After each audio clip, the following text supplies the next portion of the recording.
요한복음 21장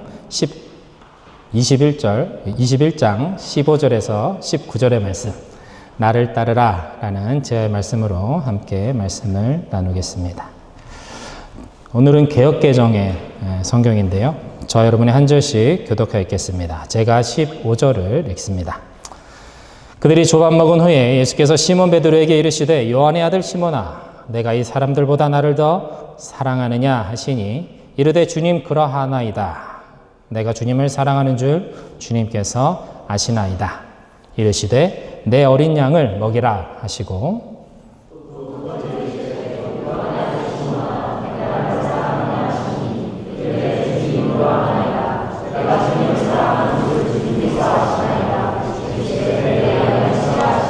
세 번째 이르시되 요한의 아들 시몬아 내가 나를 사랑하느냐 하시니 주께서 세 번째 내가 나를 사랑하느냐 하심으로 베드로가 근심하여 이르되 주님 모든 것을 아시오매 내가 주님을 사랑하는 줄 주님께서 아시나이다. 예수께서 이르시되 내 양을 먹이라.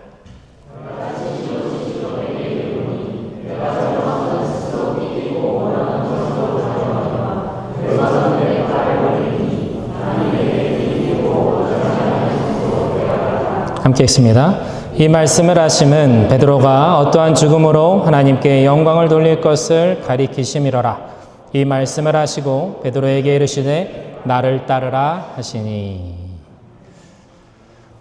요한복음 21장은 부활하신 예수님과 베드로와의 대화를 기록한 장으로 많은 그리스도인들의 사랑을 받는 장입니다. 말씀드린 대로 요한복음의 결론은 이미 20장에서 맺어졌지만 저자였던 사도 요한은 자신이 쓴 복음서의 전체적인 주제를 한 장면에 담아내고자 했습니다. 다시 말해서 이제까지 읽어왔던 마태, 마가, 누가복음과는 좀 다른 의미에서 자신이 강조하고자 했던 예수 그리스도 십자가의 복음의 진정한 의미를 에필로그의 형식으로 덧붙이기로 한 것입니다. 요한복음 21장의 말씀의 배경은 디베랴 호수라고 하는 갈릴리 호수입니다. 이곳은 베드로가 평생 고기를 잡았던 곳이기도 하면서 그의 고향이기도 합니다. 바로 이 갈릴리 호수에서 베드로는 처음 예수님을 만나서 그분의 제자가 되었습니다. 첫 만남, 첫 인상과 같이 처음은 언제나 우리에게 특별한 의미를 줍니다. 베드로에게 있어서 예수님을 처음 만났던 장소인 갈릴리 바다는 그의 인생에서 잊을 수 없는 장소로 기억되고 있었습니다. 그날은 밤이 새도록 수고했지만 아무것도 잡지 못했던 날이었습니다. 만선의 꿈을 안고 그물을 던졌던 그 기나긴 밤이 지나가고 동이 터올 때쯤 베드로의 온몸은 땀으로 흥건했고 입에서는 단내가 나고 있었습니다. 밤을 새워서 열심히 그물을 던졌지만 단 한 마리의 물고기도 잡을 수 없었던 그날, 그 허무함과 그 아쉬움을 애써 삼키고 있던 베드로에게 예수님이 찾아오셨습니다. 지쳐있던 베드로는 자신의 배에 오르시는 예수님을 매몰차게 거절할 수도 있었습니다. 하지만 그는 그렇게 하지 않았습니다. 베드로는 예수님을 자신의 배로 기꺼이 받아들였습니다. 그날 초라한 어부의 배 위에서 하나님의 나라가 펼쳐졌습니다. 보이지 않는 영원한 하나님의 나라가 진정으로 우리에게 속한 그곳이며 그곳에서 우리를 사랑으로 맞이하시는 하나님께서 두 팔을 벌리고 우리를 기다리고 계신다라는 그 소망과 진리의 말씀을 선포하시는 예수님을 보면서 베드로는 태어나서 처음으로 하나님의 영광과 경이로움이라는 것을 경험하게 됩니다.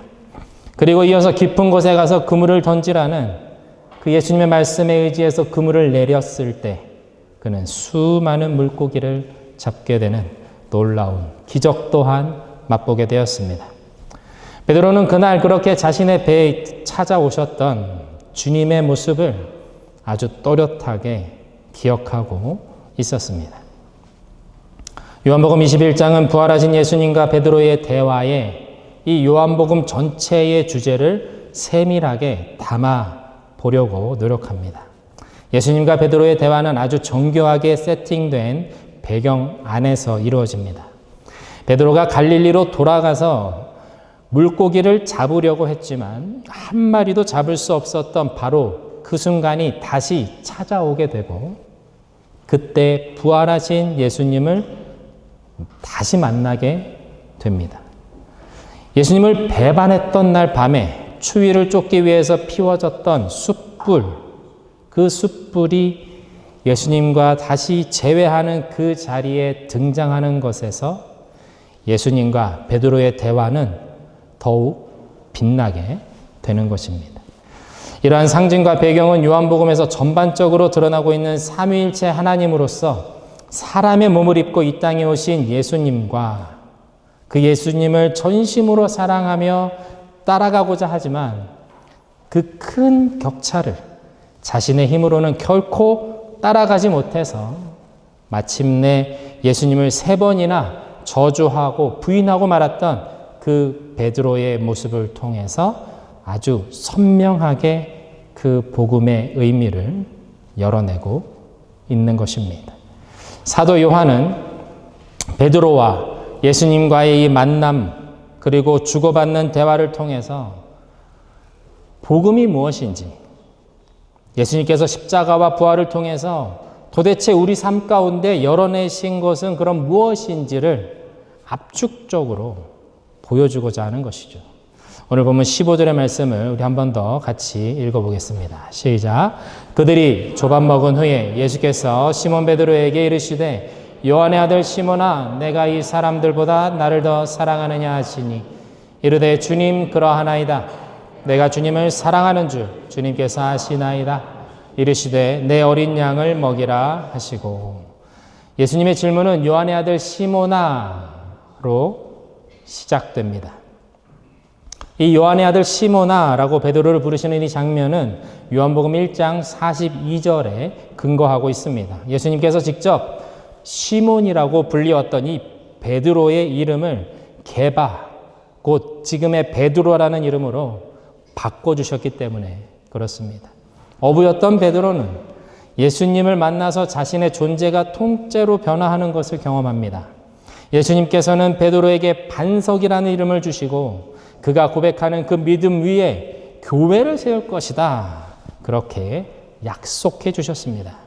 이 사건은 가이사랴 빌립보에서 일어나게 됐는데 마태복음 16장 13절에서 18절의 말씀을 제가 세 번역으로 읽어보겠습니다. 예수께서 빌립보의 가이사랴 지방에 이르러서 제자들에게 물으셨다. 사람들이 인자를 누구라고 하느냐? 제자들이 대답하였다. 세례자 요한이라고 하는 사람들도 있고 엘리야라고 하는 사람들도 있고 예레미야나 예언자들 가운데 한 분이라고 하는 사람들도 있습니다. 예수께서 그들에게 물으셨다. 그러면 너희는 나를 누구라고 하느냐? 시몬 베드로가 대답하였다. 선생님은 살아계신 하나님의 아들 그리스도십니다. 예수께서 그에게 말씀하셨다. 시몬 바요나야, 너는 복이 있다. 너에게 이것을 알려주신 분은 사람이 아니라 하늘에 계신 나의 아버지시다. 나도 너에게 말한다. 너는 베드로다. 나는 이 반석 위에다가 내 교회를 세우겠다. 죽음의 문들이 그것을 이기지 못할 것이다. 세상에 많은 사람들이 예수님에 대해서 오해하고 저마다 자신이 원하는 대로 예수님을 규정하고 있을 때에 주는 그리스도시요 살아계신 하나님의 아들이십니다 라는 이 정확한 고백을 할 수 있던 베드로를 예수님은 칭찬해 주셨습니다. 예수님께서는 베드로라는 이 반석 위에 내 교회를 세우겠노라, 그렇게 약속도 해주셨습니다. 그러나 베드로는 결코 이런 교회의 기초가 될 만큼 단단한 믿음을 가진 사람이 아니었습니다. 예수님을 3번이나 부인함으로써 베드로는 자신이 그 교회를 감당할 수 있는 자격도 능력도 없는 사람이라는 것을 스스로 증명해버리고 말았습니다. 그러나 예수님께서는 약속하신 대로, 말씀하신 대로 베드로에게 초대 예루살렘 교회를 맡기기를 원하셨습니다. 자격이 없고 능력이 없지만 예수님은 베드로를 회복시키셔서 다시 그 사명의 길에 세우기를 원하셨던 것입니다. 그래서 예수님께서는 지금 베드로에게 내가 나를 사랑하느냐, 내가 나를 사랑하느냐 그렇게 묻고 계시는 것입니다. 주님께서 원하시는 것은 자격도 능력도 아닌 그의 변하지 않는 진심이었기 때문입니다. 예수님에 대한 진심 어린 그 사랑이 있었기 때문에 주님은 끝까지 베드로를 포기하지 않으셨습니다. 그를 회복하시기 위해서 주님은 포기하지 않으시고 다시 베드로를 찾아오신 것이었습니다. 사랑하는 성도 여러분, 우리 예수님은 지금 우리의 상태, 우리의 능력을 재지 않으십니다. 지금까지의 성과나 업적을 보시면서 우리를 당신의 자격 있는 자녀다라고 부르지 않으십니다. 세상은 우리의 스펙을 봅니다. 과거의 경력도 봅니다. 그러면서 지금 내가 가지고 있는 능력, 실력을 가늠해 보려고 합니다. 그것으로 평가합니다. 그리고 그것으로 사람을 뽑는 기준으로 삼습니다. 그러나 예수님은 우리의 지금이 아닌 이제 앞으로 주님께서 당신의 손으로 손수 만들어 가실 우리의 모습을 보십니다. 우리의 미래의 모습을 보시면서 우리를 부르시는 분이십니다. 그러므로 주님께 가장 중요한 것은 현재 나의 어떠함이 아니라 우리가 가지고 있는 진심입니다. 베드로를 보십시오. 실력도 없습니다. 능력도 없습니다. 부활하신 주님을 만났습니다. 하지만 여전히 헤매고 있고 여전히 두려워하고 있습니다. 그러나 주님께서는 베드로를 불러주십니다. 지금의 무너진 베드로를 보지 않으십니다. 주님은 앞으로 그를 통해서 열어내실 하나님의 나라, 곧 주님 당신께서 이 베드로를 통해서 세워나가실 하나님의 나라인 그 교회를 보고 계셨습니다. 말씀하셨던 대로, 약속하셨던 대로 예수님께서는 사랑하시는 제자 베드로를 통해서 이 교회를 세워나가기 원하셨습니다. 이제 곧 약속하신 성령이 임하시면 베드로는 예루살렘의 수많은 사람들 앞에서 담대하게 예수가 하나님의 아들이시고 부활하신 우리 주님이시다라는 것을 선포하게 될 것이었습니다. 베드로는 모르고 있죠. 주님은 그 모습을 보고 계십니다. 비록 지금 숯불 앞에 베드로는 자신의 상처에 붙잡혀 있고 예수님에 대한 그 죄책감에 억눌려 있는 상태입니다. 그러나 주님께서는 그런 베드로를 원망하지 않으십니다. 질책하지도 않으십니다. 그저 말없이 먹이시고 회복하기 원하십니다. 그를 처음과 같이 그 순간에도 여전히 놓지 않고 계셨습니다. 그리고 그의 어렸을 적의 이름을 부르십니다. 베드로의 본질, 가장 원초적인 그 베드로, 연약하고 무지한 요한의 아들 시몬, 그것을 부르면서 지금 묻고 계시는 것입니다. 내가 처음, 가장 처음 나를 만났던 그때의 그 마음, 그 진심으로 지금도 나를 사랑하고 있니? 그 첫 마음을 너는 지키고 있니? 라고 묻고 계시는 것입니다. 예수님을 부인했던 베드로, 그는 그렇습니다. 내가 주님을 사랑합니다. 라고 대답합니다. 여전히 아직도 예수님을 사랑하고 있기 때문에 그랬죠. 두려움에 죽을까봐, 무서워서 예수님을 모른다고 3번이나 부인했을지라도 베드로의 진심은 여전히 주님을 향하고 있었기 때문에 그렇습니다. 주님을 향한 우리의 진심이 흐트러지지 않는다면, 그 사랑의 마음이 오염되지 않았다면 주님께서는 우리를 다시 주님의 자녀로, 주님의 신부로 불러주십니다. 여러분, 이것이 믿음의 본질입니다. 우리를 위해서 죽으시고 다시 살아나신 주님을 진심으로 사랑할 때 주님이 끌어가시는 것, 그것이 진정한 신앙의 모습인 것입니다. 이스라엘 백성들이 가장 소중히 여기는 말씀인 쉐마의 말씀은 내 마음과 뜻과 힘을 다하여 내 하나님 여호와를 사랑하라 라는 말씀입니다. 신명기의 말씀대로 그들은 이 말씀을 미간에 그리고 그들의 팔에 묶어서 항상 기억하고 되뇌이며 살아갑니다. 마음과 뜻과 정성을 다해서 하나님을 사랑하는 것, 그것만이 참된 믿음이고 그것이 신앙의 본질이라는 것을 그들은 알고 있기 때문입니다. 하나님은 우리를 마음과 뜻과 힘을 다해 전심으로 사랑하셨습니다. 지금도 그렇게 우리를 사랑하고 계십니다. 주님의 사랑은 변하지 않습니다. 그래서 주님의 사랑이 진리가 되는 것이죠. 그 증거가 예수 그리스도의 십자가의 죽으심과 부활을 통해서 우리에게 나타났습니다. 부활의 예수님께서 베드로에게 물으셨듯이 지금 동일한 질문을 우리에게 주님은 이 말씀을 통해서 던지고 계십니다. 내가 나를 처음 만났던 그때와 같이 지금도 사랑하고 있느냐? 사랑하는 믿음복음교회 성도 여러분, 주님을 사랑하십니까? 그 사랑의 마음이 내 실력이 부족해서 때때로 지켜지지 못했던 적이 있으십니까?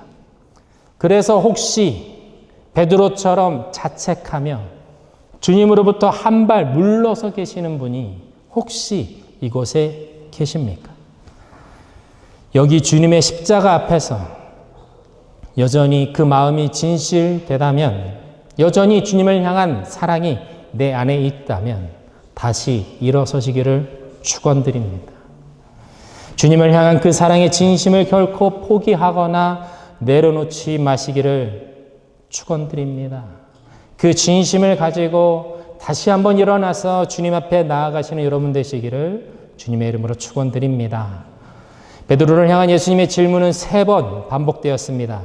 3번 예수님을 부인했던 베드로를 주님께서는 3번의 질문을 통해서 완전히 돌이키며 회복시키시기를 원하셨기 때문입니다. 오늘 본문 17절의 말씀을 우리 한 번 더 같이 읽겠습니다. 시작.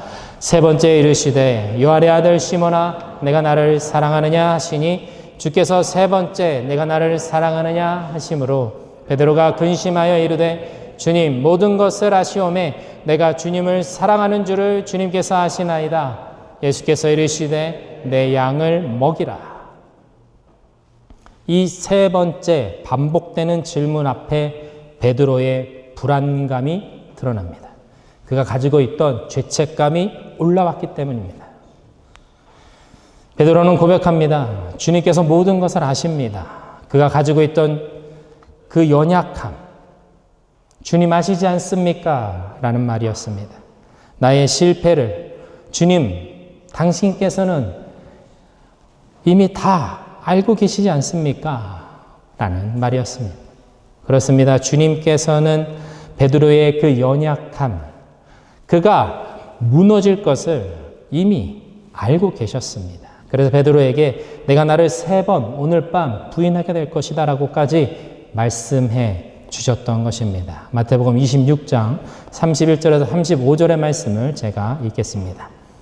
그때 예수께서 제자들에게 말씀하셨다. 오늘 밤에 너희는 모두 나를 버릴 것이다. 성경에 기록하기를 내가 목자를 칠 것이니 양떼가 흩어질 것이다 하였다. 그러나 내가 살아난 뒤에 너희보다 먼저 갈릴리로 갈 것이다. 베드로가 예수께 말하였다. 비록 모든 사람이 다 주님을 버릴지라도 나는 절대로 버리지 않겠습니다. 예수께서 그에게 말씀하셨다. 내가 진정으로 내게 말한다. 오늘 밤에 닭이 울기 전에 내가 3번 나를 모른다고 할 것이다. 베드로가 예수께 말하였다. 주님과 함께 죽는 한이 있을지라도 절대로 주님을 모른다고 하지 않겠습니다. 그리고 다른 제자들도 모두 그렇게 말하였다. 베드로는 자신만만했습니다. 모두가 예수님을 버릴지라도 자신은 그렇게 하지 않을 것이라고 말했습니다. 주님과 함께 죽는 한이 있어도 절대로 주님을 모른다고 하지 않겠노라고 베드로는 다짐하고 또 다짐했습니다. 그러나 그의 다짐처럼 되지 않았습니다. 예수님께서 베드로에게 이렇게 예언해 주신 이유가 무엇일까요? 내가 나를 부인할 것이다 라고 그렇게 말씀해 주신 이유는 베드로가 정말 그렇게 실패했을 때 예수님을 3번 부인했을 때 철저하게 깨닫기를 원하셨기 때문입니다. 베드로 혼자서는 믿음을 지켜낼 수 없는 무능한 존재라는 것을 말입니다. 누군가에게 예수님 믿으세요 라고 이렇게 전도를 하게 되면 가끔 코웃음 치면서 나는 신 따위는 믿지 않고 나 자신을 믿습니다 라고 말하는 사람들을 가끔 보게 됩니다. 나를 믿는 사람들은 예수님을 믿는다는 것이 정말로 어렵습니다. 왜냐하면 나 자신을 향한 그 믿음이 깨어져야만 예수님을 유일한 나의 소망으로 여기며 살아갈 수 있게 되기 때문에 그렇습니다. 모세가 그랬습니다. 이집트의 왕자로서 왕실에서 당시 최고의 학문과 무예를 갈고 닦았던 사람이 모세였습니다. 그의 나이 40세가 되었을 때 그는 자신의 힘으로 자신이 가진 능력으로 이스라엘을 구원하고자 했습니다. 그러나 살인자가 되어서 광야로 도망쳐야 하는 처량한 신세가 되었습니다. 광야 40년의 세월이 어느덧 지나서 마침내 그는 자신이 아무것도 할 수 없다는 것을, 자신의 무능함을 하나님 앞에 철저하게 고백하는 사람이 되었습니다. 그의 첫째 아들의 이름이 게르솜인데 곧 나는 광야에서 나그네가 되었다라는 그 이름의 뜻이 모세가 자신의 무능함을 고백했다는 것을 대신하고 있는 것이죠. 이것은 마침내 모세의 자아가 광야에서 완전히 깨졌다는 증거가 되었습니다. 그때 하나님께서 모세를 불타는 떨기나무 앞으로 부르십니다. 이스라엘 백성을 구원할 때가 이제 이르렀다라는 것이죠. 모세의 능력이 아닌 오직 여호와 하나님의 능력으로 이스라엘을 구원할 때가 모세의 자아가 산산이 부서짐으로 완성되었다라는 것입니다. 스스로 헤쳐나갈 수 있다는 믿음, 내가 이루어내고 내가 해결해내고 내가 완성해내고 내가 마침표를 찍고 말겠다라는 고집, 그것이 완전히 산산이 부서지고 깨질 때 하나님의 때가, 하나님의 부르심이 비로소 임하고 시작되는 것입니다. 요한복음의 결론이 바로 여기에 있습니다. 요한복음은 처음부터 끝까지 예수는 삼위일체 하나님이시다라는 것을 강조합니다. 하나님께서 사람의 몸을 입고 이 땅에 오셨습니다. 사랑하기 위해서, 구원하시기 위해서, 십자가에 죽기 위해서 오셨습니다. 죄인인 우리들은 그 십자가의 잔인함에 놀라지만 하나님이 인간이 되셨다라는 것에 대해서는 그렇게 놀라지 않습니다. 이 모든 일이 나를 위해서 일어난 일이라는 것에 대해서 우리는 인정하고 받아들이려고 하지 않습니다. 나를 향한 사랑 때문이라는 정답이 우리 손에 있음에도 불구하고 우리는 예수님께서 하신 그 크신 일들을 보려고 하지 않습니다. 더군다나 믿는 자들에게 성령이 오셔서 그 연약함, 그 죄책감, 그 마음과 영혼의 모든 상처를 치유하시고 회복하셔서 하나님의 영광의 통로로 세우시겠다라는 그 하나님의 뜻과 그 하나님의 고집을 이해하는 데까지는 결코 이르지 못합니다. 우리는 그냥 예수 믿고 천국 가고 예수 믿고 이 땅에서 어려움을 지나가고 그리고 내 자녀들이 이 땅에서 복받고 편안하게 살아가는 것, 그것으로 주님 앞에서 만족하며 살아가려고 하기 때문에 그렇습니다. 오늘 본문 18절, 19절의 말씀을 우리 한 번 더 읽겠습니다. 시작. 내가 진실로 진실로 내게 이르노니 내가 젊어서는 스스로 띠뛰고 원하는 곳으로 다녔거니와 늙어서는 내 팔을 벌리리니 남이 내게 띠띠우고 원하지 아니하는 것으로 데려가리라. 이 말씀을 하심은 베드로가 어떠한 죽음으로 하나님께 영광을 돌릴 것을 가리키심이로라. 이 말씀을 하시고 베드로에게 이르시되 나를 따르라 하시니, 젊어서 스스로 띠를 띠고 가고 싶은 곳으로 다닙니다. 그러나 늙어서는 바라지 않는 곳으로 끌려가 바라지 않는 죽음을 당하는 것, 그것이 베드로의 인생의 말로입니다. 부활하신 주님을 다시 만났고 내 양을 먹이라는 새로운 사명으로 인도된 그의 마지막 모습입니다. 교회를 세우는 것으로 이제 성령께서 오셔서 본격적으로 베드로를 이끌어 가실 것이었습니다. 그렇지만 그 끝은 고난이고 그 길은 어려움이고 아픔입니다. 내가 원하지 않았던 삶의 모습으로 지금 베드로에게 나타나고 있습니다. 그러나 베드로는 자신의 죽음으로 하나님께 영광을 돌리는 사람이 되었습니다. 자신의 죽음으로 하나님께 영광이 되는 사람이 되었습니다. 자신의 인생의 주권을 하나님께 온전히 내어드림으로 주님의 영광을 이 땅 가운데 드러내는 사람이 되었습니다. 베드로는 자신이 바라고 원했던 것들, 더 가지지 못해서 불안해하고 괴로워했던 그 모든 날들을 부활하신 주님을 만나고 성령을 받음으로 초월하고 넘어서게 되었습니다. 두려워서 주님을 배반했던 베드로는 성령이 임하심으로 죽음을 넘어서는 그 죽음의 두려움을 부드럽게 넘어서는 참된 자유함을 누리는 주님의 제자로 거듭나게 되었습니다. 사도행전에서 나타나는 베드로를 보십시오. 우리는 그의 담대함에 놀라게 됩니다. 복음서와는 완전히 다른 행보를 보여주는 이 베드로를 보면서 우리는 예수님께서 말씀하셨던 것들을 베드로의 삶 가운데 구체적으로 하나님께서 어떻게 이루어 가셨는지를 확인하게 됩니다. 주님께서 연약함 덩어리에 불과했던 베드로를 죽음을 넘어서는 담대한 믿음의 사람으로 빚어내셨고 그를 마지막으로 사명의 자리에 끝까지 우뚝 세우셨기 때문에 그렇습니다. 사랑하는 여러분, 우리는 기억해야 합니다. 주님은 이 땅에 물로 포도주를 만들기 위해서 오시지 않았습니다. 주님은 이 땅에 가난한 자를 부유하게 하기 위해서 오지 않으셨습니다. 주님은 이 땅에 병든 자를 고치기 위해서 오시지 않으셨습니다. 주님은 이 땅에 십자가에서 죽으시기 위해서 오셨습니다. 그리고 약속하신 대로 부활하셨습니다. 이 땅에 당신의 제자들을 통해서 교회를 세워나가셨습니다. 그리고 그 교회는 완벽하고 아름다운 곳이 아닙니다. 자신을 증명해내고 무엇인가를 이루어낸 사람들, 세상에서 인정받는 사람들이 모이는 것이 교회가 아니라 베드로처럼 주님, 나는 죄인입니다. 저는 아무것도 할 수 없습니다.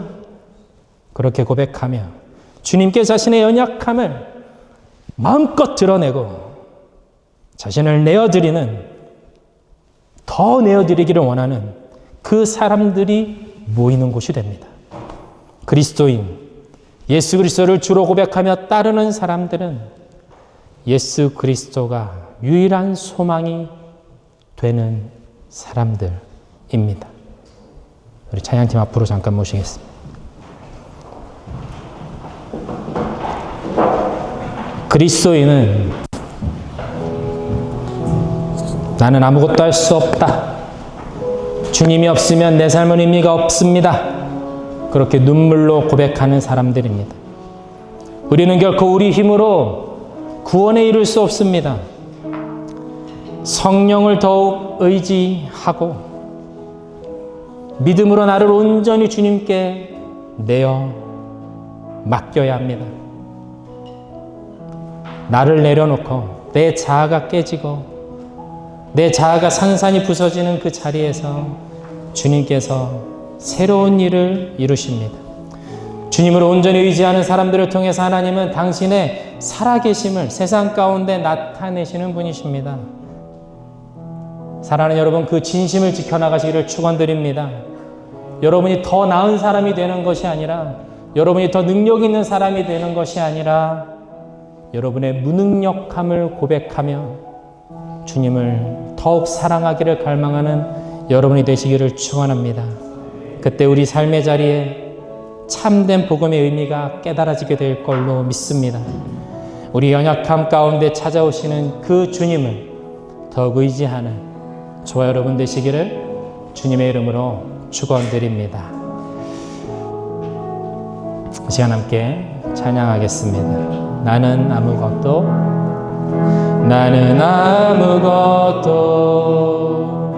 아닙니다.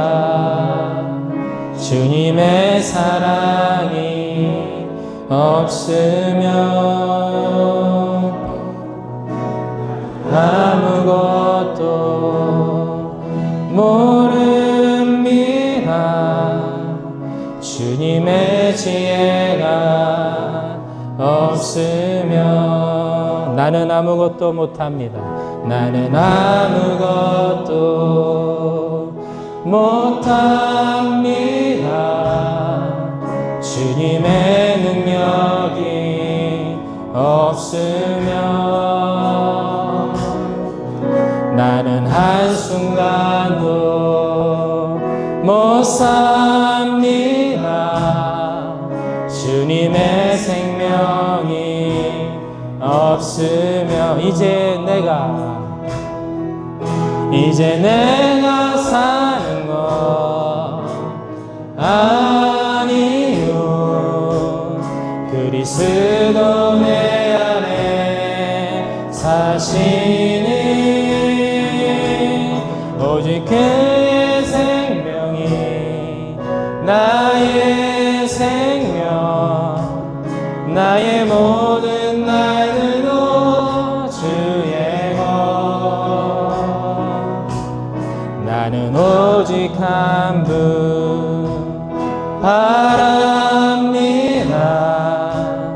나의 아버지, 나의 구원, 나의 주. 나는 아무것도 아닙니다. 나는 아무것도 아닙니다. 주님의 사랑이 없으면 나는 아무것도 모릅니다. 주님의 지혜가 없으면 나는 아무것도 못합니다. 나는 아무것도 못합니다. 주님의 능력이 없으면 나는 한순간도 못 삽니다. 주님의 생명이 없으면 이제 내가 사는 것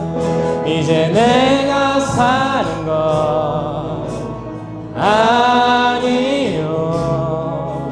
그리스도 내 안에 사시니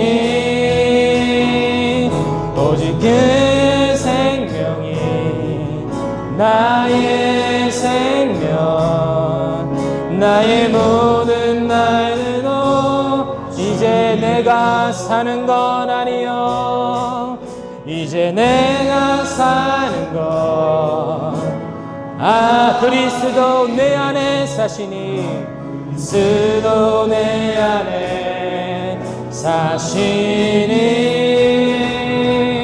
오직 그의 생명이 나의 생명, 나의 모든 날들도 이제 내가 사는 건 아니요.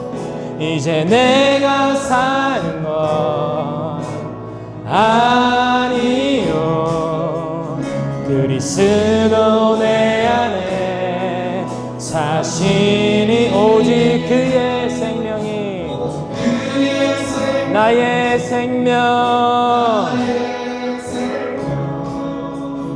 나의 모든 날들도 나는 오직 한 분 바랍니다.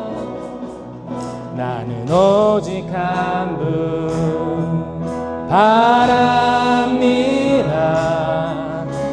나의 아버지, 나의 구원, 나는 오직 한 분, 나는 오직 한 분 바랍니다. 나의 아버지, 나의 구원, 나의 주. 이 시간 함께 말씀 붙잡으며 기도합니다. 주님, 우리를 회복하여 주십시오. 우리의 영혼의 아픔, 내가 가지고 있는 죄책감과 그 깊은 슬픔으로부터 나를 건져내 주시고 주님 회복하여 주십시오. 베드로를 다시 회복하시기 위해서 찾아가셨던 주님, 나에게도 찾아와 주십시오. 우리 가정에도 주님 찾아와 주십시오. 우리 나라와 우리 민족에도 찾아와 주십시오. 주님 원하시는 모습으로 우리를 새롭게 하여 주십시오. 주님 우리를 변화시켜 주십시오. 주님 우리를 불러주시고 회복하셔서 주님이 원하시는 그 사명의 자리에 우리가 세워지게 하여 주시옵소서. 지금의 내가 아닌, 지금의 연약함에 무너진 나의 모습이 아닌 주님께서 세우실 그 날을 주님 우리가 소망하며 나아갑니다. 주님 우리 가운데 찾아와 주시옵소서. 우리 주님의 이름 한 번으로 함께 기도하며 나아갑니다. 주여, 주님의 은혜를 사모합니다. 주님께서 우리에게 부어주실 은혜를 갈망합니다. 주님 우리 가운데 오셔서 주님 우리를 새롭게 하여 주시옵소서. 주님께서 받으시기 합당한 영광을 올려드리며 주님이 우리를 통해서 이 땅 가운데 열어내시고자 하는 것들을 하나님 우리가 보며 나아가기를 원합니다. 지금의 나의 모습이 아니라 하나님 지금 연약하여 무너지고 쓰러지는 나의 모습이 아니라 그럼에도 불구하고 맡겨주시며 그럼에도 불구하고 세워주실 그 놀라우신 주님의 은혜를 사모하며 나아갑니다. 성령님 역사하셔서 우리를 새롭게 하여 주시옵소서. 부활하신 주님 우리에게 찾아와 주시옵소서. 우리 심령을 새롭게 하실 주님 우리에게 찾아와 주시고 우리 가정을 회복하여 주시옵소서. 우리 민족과 우리나라를 회복하여 주시옵소서. 주님 이 땅의 교회를 회복하여 주시옵소서. 우리 민족의 교회를 회복하여 주시옵소서. 주님께서 원하시는 아버지 그 회복의 은혜가 하나님 우리 땅 가운데 우리 교회 가운데 우리 가정 가운데 하나님 이곳에 소망하며 부르짖으며 나아가는 주님의 자녀들의 삶 가운데 주님 충만하게 임하게 하여 주시옵소서. 주님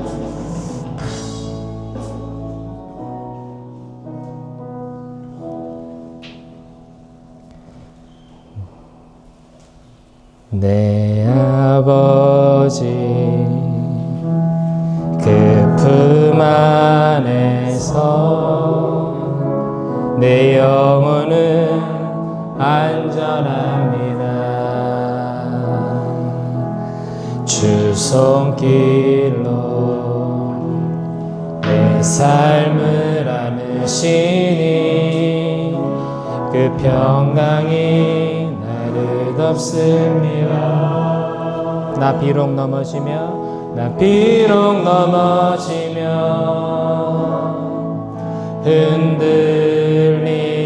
흔들리지만 주 내 안에 거하며 나를 붙드시니 내 생각을 주께로 돌리고 주시는 평강의 옷을 입습니다. 주 약속 안에서 내 영혼 평안에 내 뜻보다 크신 주님의 계획 나 신뢰해 두려움 다 내려놓고 주님만 의지해 주 안에서 내 영혼 안전합니다.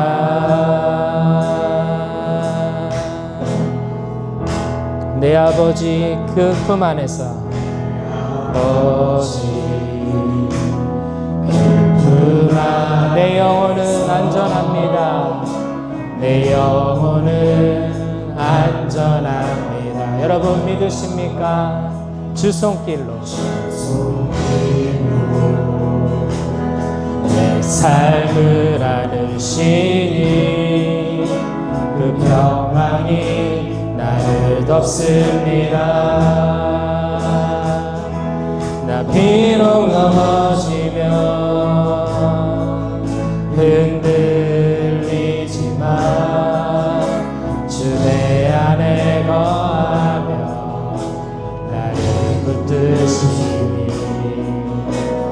내 생각을 주께로 돌리고 주시는 평강의 옷을 입습니다.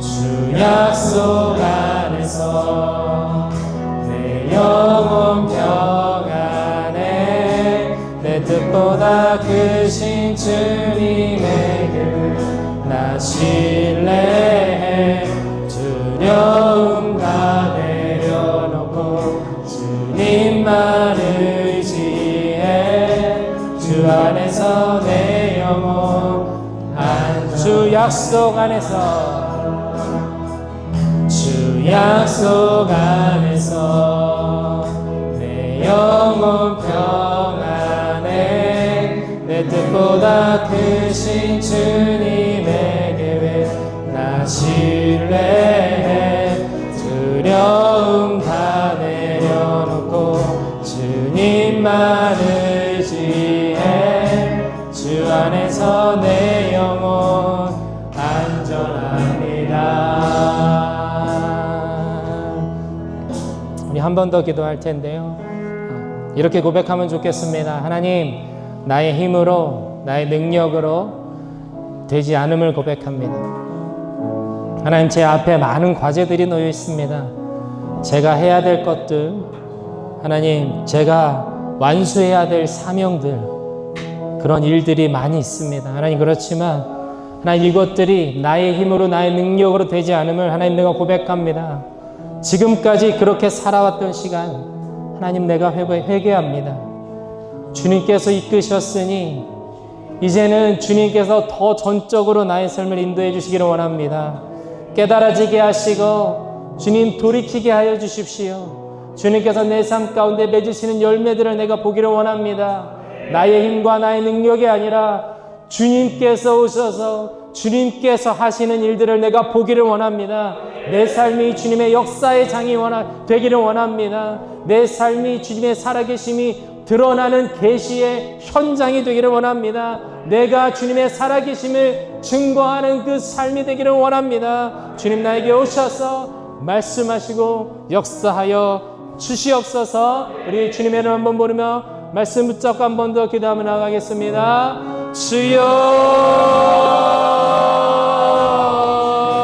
주여, 주님 우리를 사용하시옵소서. 우리의 능력이 아닌 주님의 능력이 우리를 새롭게 하심을 믿습니다. 우리의 힘이 아닌 주님의 능력이 우리를 이끌어 가시고 주님의 살아계심의 역사가 하나님 우리의 삶을 통해서 드러나기를 주님 우리도 소망합니다. 하나님, 나의 능력이 아니라 나의 지혜가 아니라 주님의 능력이, 주님의 살아 역사하시는 능력이 우리 가운데 나타나게 하여 주시옵소서. 주님께서 우리 삶을 들어서 사용하셔서 주님이 말씀하신 대로, 주님께서 약속하신 대로 베드로의 삶을 사용하신 바 하나님, 그 은혜가 우리 삶 가운데도 동일하게 일어나게 하여 주시옵소서. 그러한 은혜가, 그 십자가의 은혜가, 그 부활의 역사가 우리 삶에도 충만하게 일어나게 하여 주시옵소서. 주님,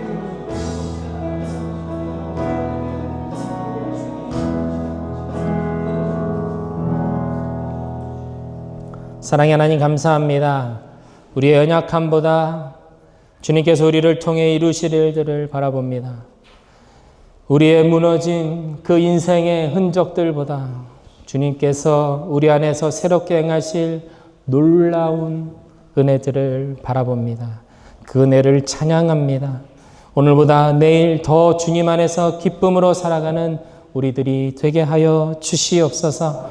나의 자아가 산산이 깨어지는 그 자리에서 새로운 소명을 발견하게 하시는 주님, 그 주님만이 나의 참된 유일한 소망 되심을 고백하며 나아가는 우리 모두가 되게 하여 주시옵소서.